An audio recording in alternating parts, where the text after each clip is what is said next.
Okay, this is the final lecture, not the last lecture, but final lecture for this 5 weeks. And it's going to be a short one,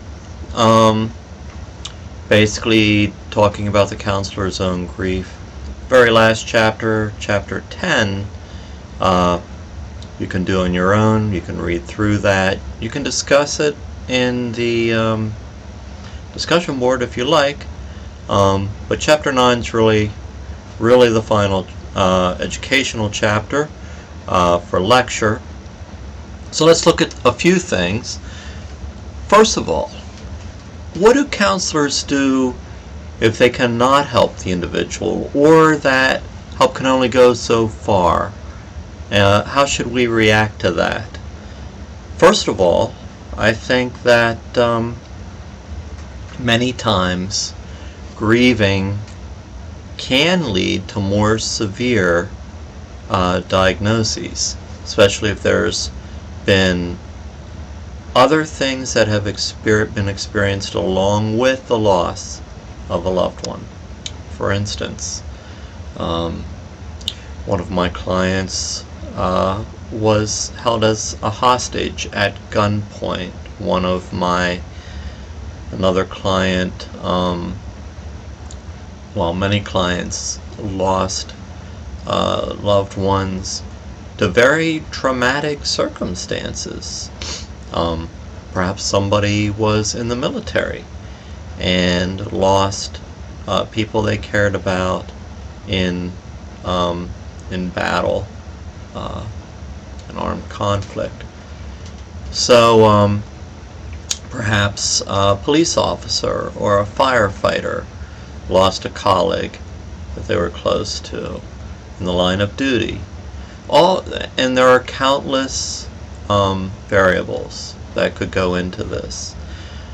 So we do have to consider other aspects. So for instance, are there comorbid diagnoses and symptomology? Is there post-traumatic stress disorder that needs to be addressed? Has this led to generalized anxiety disorder, major depression, a lot of other sleep disturbances, eating disorders, and there's many other possibilities. But we do have to consider all of those other diagnoses and either address them with the client in addition to grief therapy, or we can refer to a psychologist, a psychiatrist, to services. Bowlby writes, "The loss of a loved person is one of the most intensely painful experiences any human being can suffer. Not only is it painful to experience, but also painful to witness, if only because we're so impotent to help." I think one of the things he's trying to say is what I felt as a counselor. In one way, we can never change the situation. We can never bring this person back. That's beyond our control. So we can only deal with the reality of the situation, with the now and the future. So we can help people to the best of our ability. Pain is inevitable in loss. Bereavement challenges the counselor's need to be helpful. Most people go into counseling because we want to help others. It makes us aware of our own losses. How is the counselor's grief resolved or not resolved? Because every human being goes through grief and loss at some point in their lives. We really have to be aware of countertransference, of unfinished business, of unresolved issues in our own lives, and to care for ourselves. But awareness is the first step, and then personal care. If we don't care for ourselves, it's very difficult to care for a client. Through the exploration of our own losses, we can also become more aware of resources available to clients. It helps counselors to resolve their own personal issues. It also helps counselors to understand our own limitations. It makes counselors aware of feared future losses, anticipatory grieving. It makes counselors aware of our own mortality and eventual death, perhaps death anxiety. And it brings to light our own existential questions and our own search for meaning. So I think every issue that we work to help clients with affects ourselves. We enter into that counseling experience, that professional relationship, and we both leave changed in some way, hopefully a positive way. Because this is something we all experience.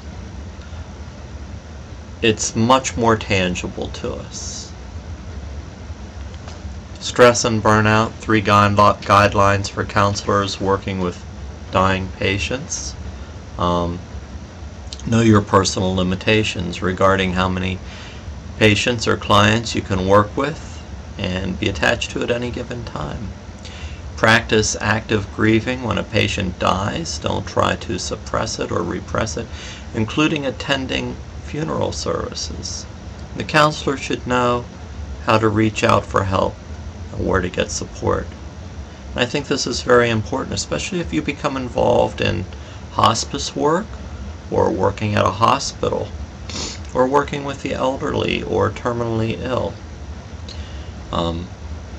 It can be very difficult because we develop a professional relationship with our clients, and we care for other people as human beings. So even though we have a professional relationship with that other person, it affects us emotionally, and that's okay. And it's okay for us to grieve with the loss of a client as well. Some other things I'd just like to talk about. There is a book on multicultural grief and loss referenced in the syllabus. I wanted to have a little more time to discuss that.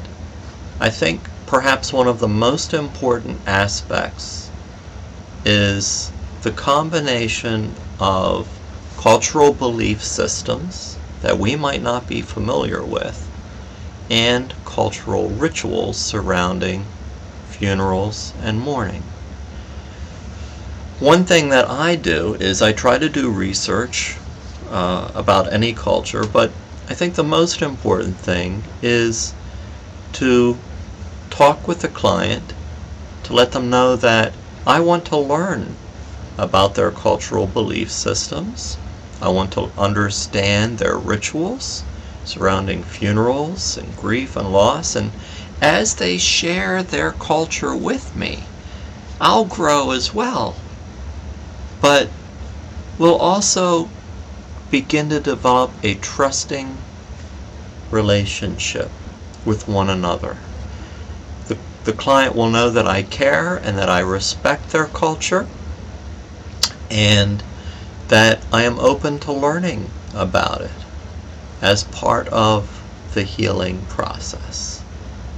I think that's the most important thing.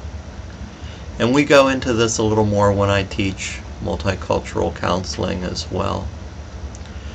I would recommend that book. I know you've been doing a lot of reading already,